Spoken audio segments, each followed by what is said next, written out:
Perkenalkan, nama saya Joshua Sabatun Silitonga. Saya merupakan mahasiswa tingkat 2 jurusan Kependetaan dan saat ini saya sedang berkuliah di Perguruan Tinggi Advent Surya Nusantara, Pematang Siantar. Jadi pada siang hari ini saya akan menyampaikan pekabaran firman Tuhan mengenai Paulus. Beberapa sumber yang saya ambil dalam khotbah singkat saya kali ini antara lain dari Alkitab dan juga kutipan dari Roh Nubuat Alfa Omega jilid yang ke-7 bab yang ke-38. Jadi sebelum saya menyampaikan lebih dalam tentang Paulus, sedikit perkenal mengenai rasul yang satu ini, yang dimana ia dulunya merupakan orang yang sangat berdosa, seseorang yang sangat benci dengan umat Tuhan. Bahkan dikatakan ia gemar menganiaya, bahkan membunuh pengikut-pengikutnya. Salah satu pengikut Tuhan yang tidak lepas dari penganiayaan Paulus ialah Stefanus. Di dalam Kisah Para Rasul 8 ayat 1 dikatakan bahwa Saulus juga setuju bahwa Stefanus dihukum mati. Dikatakan bahwa ada banyak contoh kekejaman Paulus yang dimana menceritakan seperti apa penganiayaan yang dirasakan oleh umat-umat Tuhan. Lalu singkat cerita, pada akhirnya ia melakukan sebuah perjalanan ke Damsyik. Sehingga ketika ia melakukan perjalanan tersebut, ia melihat sebuah cahaya yang menyilaukan menghampiri dia.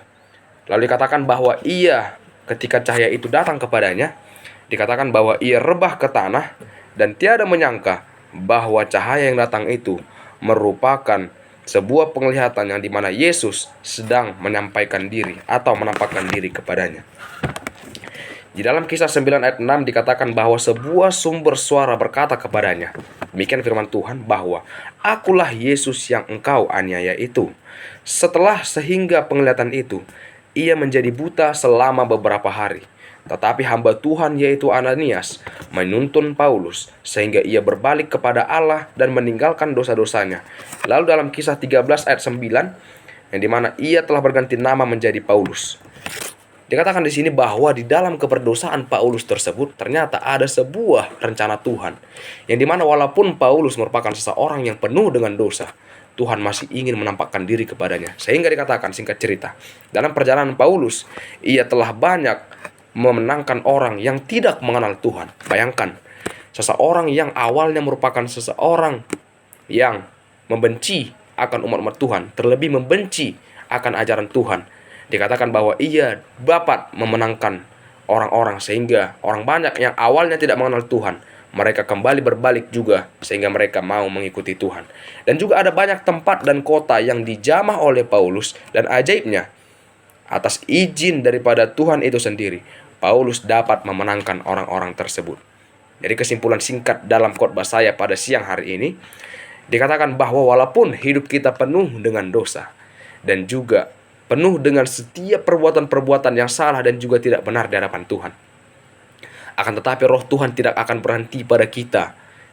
Pada saat itu juga saudara-saudari, roh Tuhan tidak berhenti untuk menguatkan kita, untuk menuntun kita, menegur kita. Tuhan tidak membiarkan hidup kita berlalu lalang seperti itu. Tuhan tidak membiarkan kita terjebak dalam dosa untuk selama-lamanya. Sekarang tergantung kepada kita, apakah kita mau menyerahkan hidup kita sepenuhnya kepada Tuhan, ataukah kita membiarkan hidup kita selalu dalam belenggu dosa. Juga di sini dikatakan sedikit lagi, kita merupakan anak-anak yang telah ditebus dengan sangat mahal. Oleh karena kita sudah ditebus dengan sangat mahal, itu sebabnya Tuhan tidak akan membiarkan kita berlarut-larut di dalam dosa tersebut sehingga kita akan jauh daripada Tuhan. Namun, jika kita mau berbalik, meninggalkan semua dosa kita, maka yakin dan percaya ada satu rencana ajaib Tuhan sudah sediakan bagi kita. Kiranya Tuhan memberkati.